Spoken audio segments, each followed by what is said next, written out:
underrepresented when it comes to the decisions as to how to handle the pandemic.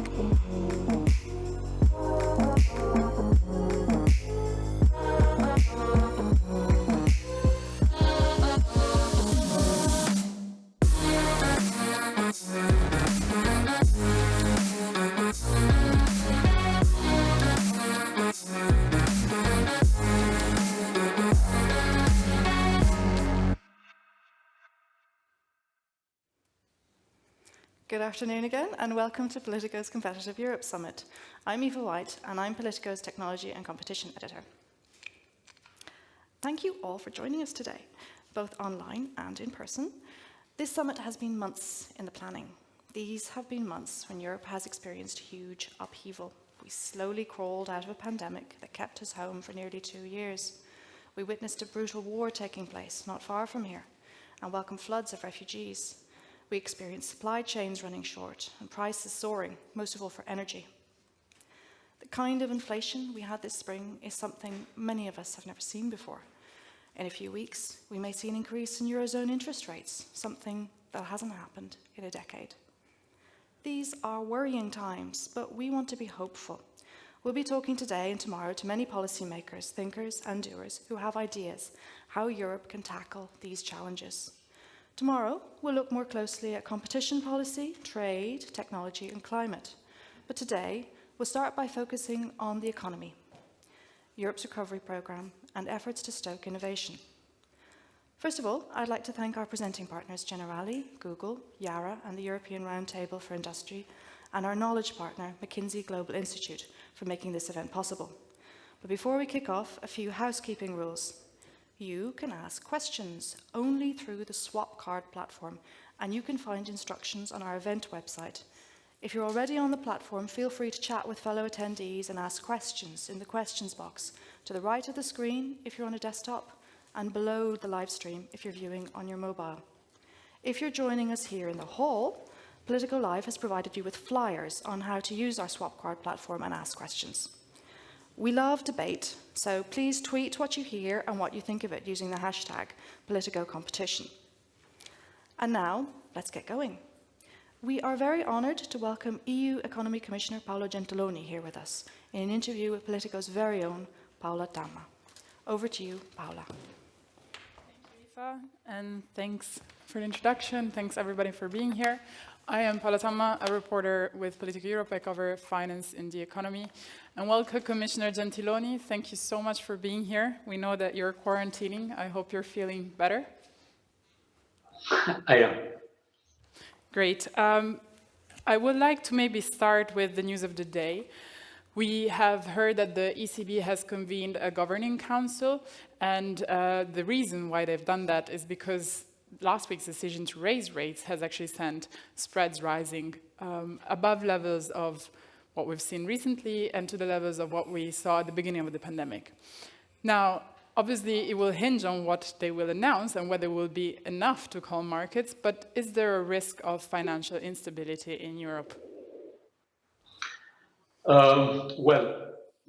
First of all, good afternoon. Thank you for your invitation. Regret not to be there in person, but I'm getting better and better. We all know that the President Lagarde, also in her recent press conference a few days ago, mentioned the fact that trying to prevent or to avoid fragmentation in financial markets, in monetary policies, is within the mandate of the ECB.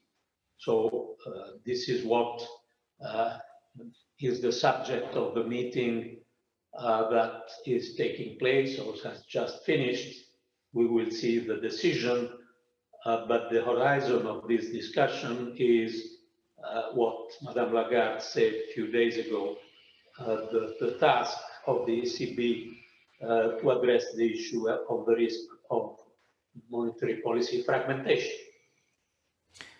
We have seen also some comments from our native Italy that perhaps the ECB was a bit rushed in raising rates. What do you make of that? Well, every big area of the world economy has different path, different level of inflation, different roots of their inflation, and of course the Japanese situation is very different from the American situation. We will have this evening the decisions taken by the Fed addressing a level of inflation that in US is mostly connected to the overheating of the economy. In Japan, it's still very low, the level of inflation, very, very low. And in Europe, it is mostly imported by energy prices, despite the fact that this is not going and going, will not remain the only engine driver of inflation, but it is different. So the different path adopted by the European monetary institution from the path of other institutions in the world is, I think, completely coherent with this difference. So we have to address the inflation issue, knowing that it is not the same origin of the American inflation.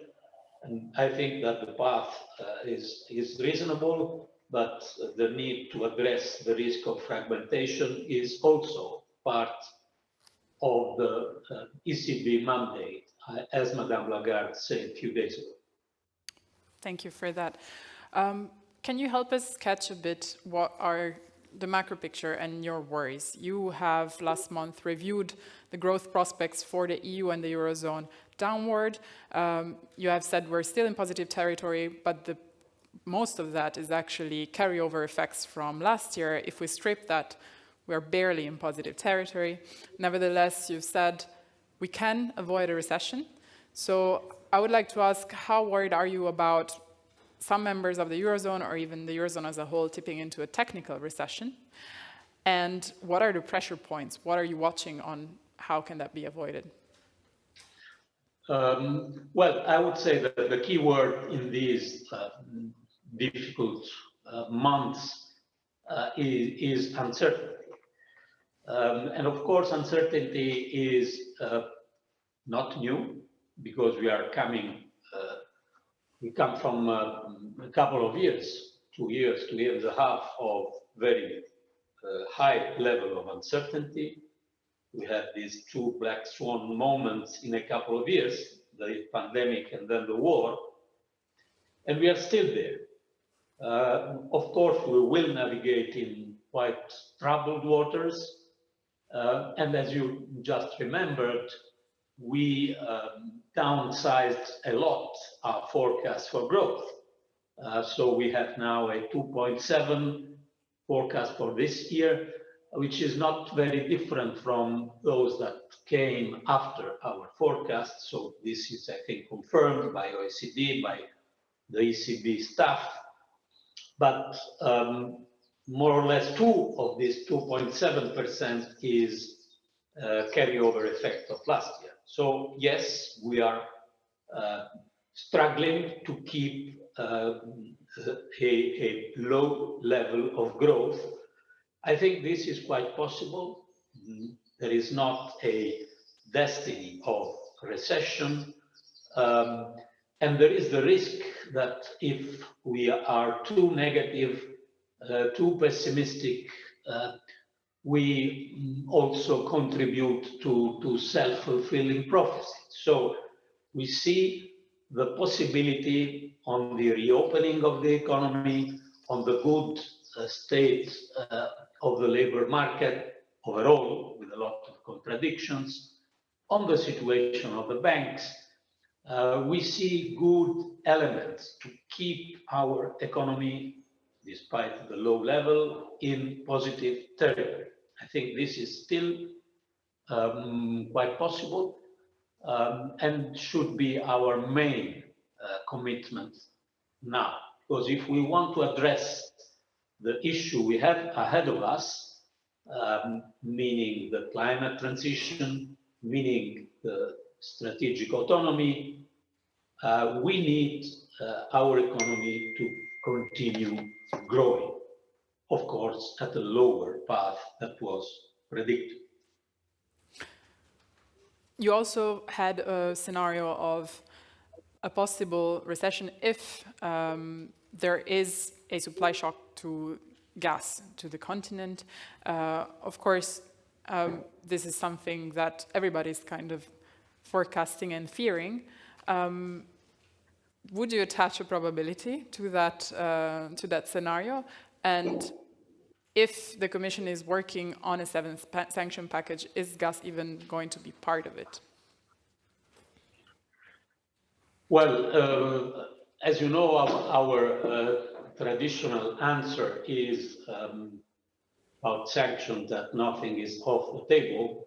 But I have to say that that for the moment we don't have on the table a discussion on further measure involving gas. You know that we had quite a few weeks of discussions, and at the end we were able to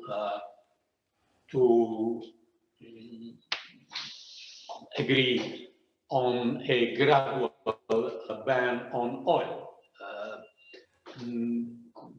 You mentioned the fact that, and this is not usual, we had in our forecast also a couple of adverse scenarios. And indeed, if there is an issue not only of prices, but of supply of energy, and especially of gas, we could, in this case, enter really in negative territory.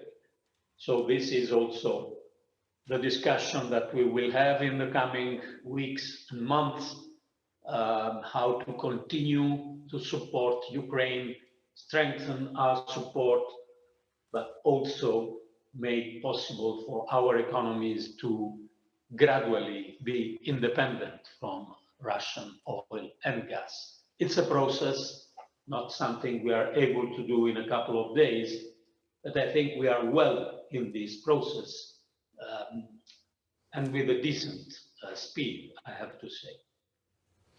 Thank you. Let's maybe take the focus back to the work program, the normal work program before this crisis hit Europe. You were starting to reform the economic governance of the EU, and we know that after the pandemic, one of the things that grew is debt. It grew to a level that almost the majority of countries now breach the 60% debt to GDP threshold. Is that number still relevant, or does it need to be changed? You will present proposals after the summer, but maybe you can give us your opinion.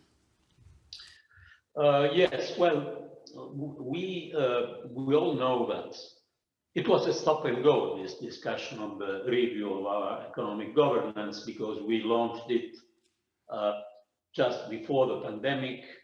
Then we relaunched it at the end when our economies were reopening. And then the war came, and we gained a little bit of time. And now my intention is to work in the college and with member states, but first of all, of course, within the college, to have a Commission proposal after the summer pause, so in autumn. The level of debt in the euro area is now at 97% on average, which is very far from 60%. And of course, it's much higher in a certain number of countries. What is crucial, in my view, is to address this issue in a pragmatic and politically doable way. because of course the threshold of 60% is not a Nobel Prize for Economy established figure. It's not where does this 60% come from? It comes from the fact that this was the average debt of the 12 countries signing the treaties. So this is where 60% is coming. So in theory, we could say, okay, now the average level of debt is 90%, 95%. We move this figure. This is politically very challenging, but I'm also convinced of the fact that we have to address the issue more concretely and pragmatically. This means that we have to find a way to really reduce the debt, especially in countries with high level of debt, over 100%. We have to do this without choking economic growth. And we should try to do this with a mix of ownership from the different member states and simplification, enforcement capacity from the European institutions. Is this two balances, the one between reduction of the debt and need to support investment, and the second, ownership enforcement, are these two balances possible to reach? I am quite convinced that this is possible. We have good example of relation between ownership and enforcement coming, for example, from the Next Generation EU RRF programs. We can take something from this. And I am also convinced of the fact that in this uncertain situation of our economy, if we send the message that we agree in our economic governance review, we send a very positive message for the future. So we are working very hard.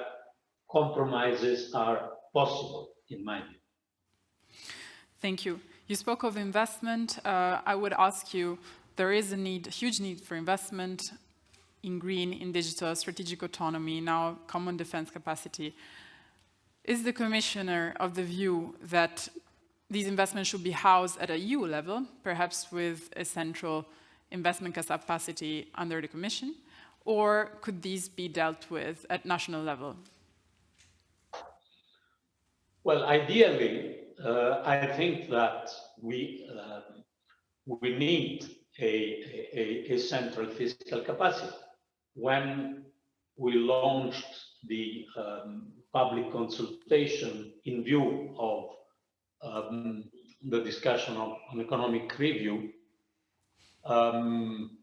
economic governance review, it was quite interesting to note that the 2 or 3 main economic multilateral bodies participating to this review were agreeing on the fact that the European Union would need some form of stronger central fiscal capacity. Of course, this is not the idea of making Next Generation EU permanent, because this was not the agreement on the basis of Next Generation EU decision.